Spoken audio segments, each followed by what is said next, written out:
сайн байна уу найзуудаа? Яаж жингээ хурдан хасах вэ гэсэн асуултууд их ирдэг. Жингээ хоолны дэглэм барьж хассан хүмүүсийн 20% нь эргээд таргалцдаг гэсэн судалгаа байдаг. За Ardeg клуб маань цаашид үр дүнтэй хоолны дэглэмүүдийг та бүхэнд танилцуулах болно. Юун дөрөнд хоолны дэглэм барихаас өмнө таргалтын шалтгаанаа хайж олох хэрэгтэй. Орчин цагт нутригенетикүүдийн хэлснээр 4 төрлийн таргалтын шалтгаан байна. За нэгдүгээрх таргалтын шалтгаан бол хоол хүнсний илүүдэл ба хөдөлгөөний дутагдал. Ийм төрлийн таргалттай хүмүүс хоол хүнсээ багасгаж хөдөлгөөнөө ихсгэснээр маш хурдан жингээ хэвэн болгочихдог.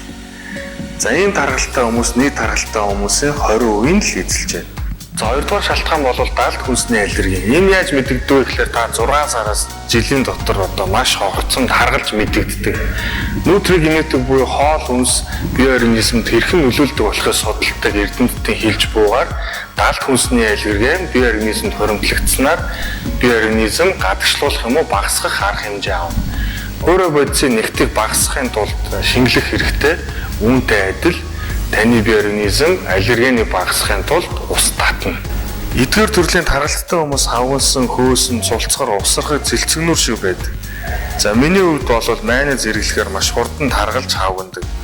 Уул нь майонез өөрөө 9 цэцэг бодвол калори багтай хэдий ч надад маш хүчтэй нөлөөлдөг. Тэгэхээр майонезээс даалт аллергитай байх магадлал өндөр байна гэсэн үг. Гадны орнуудад энэ төрлийн таргалтыг шинжилгээ өгөөд мэдчихдэг болсон байна. За манай дээр арьс харшлын төв дээр өгөх боломжтой байх. Жишээлбэл мах өндөг, дахианы мах, шоколад бүхий л хүнсний антигенийг хэр их байгааг шинжилгээ өгөөд мэдчихнэ гэсэн үг. Нийт таргалттай хүмүүсийн 30% нь энэ төрөлд хамрагдаж байна.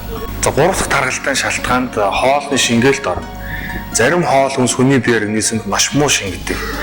Танд тухайн хоол хүнсийг шингээх фермент байхгүй буюу нэг бол маш бага ялгардаг гэсэн үг.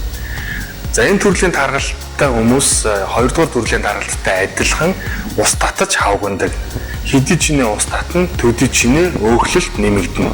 За энэ шалтгааныг мэдхийн тулд орчин цагт баасны шинжилгээ өгж мэддэг болсон байна.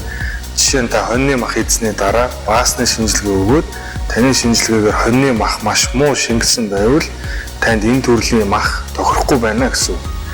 Нийт таргалттай хүмүүсийн 30% нь энэ төрөлд хамрагдаж байна.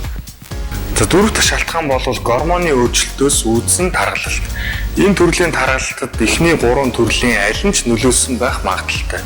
Яагаад вэ гэвэл таргалалт өөрөө бас гормоны өөрчлөлтөд оруулдаг.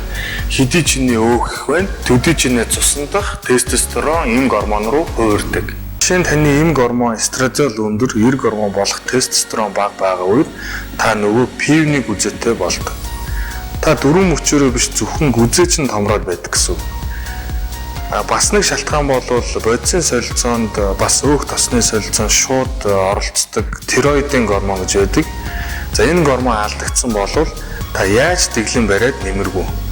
За энэ төрлийн таргалтыг мэдхийн тулд та тестостерон, эстрадиол, пролактин, ГСП, Т3, Т4 гэсэн даавруудыг өгөх шаардлагатай. Ийм төрлийн бүдүүн хүмүүс 20% нь эзэлж байна. Таргалтын шалтгаан маань ийм олон байдаг учраас яаж хурдан жингээ хасах вэ гэсэн асуултад хариулахад хэцүү байдаг.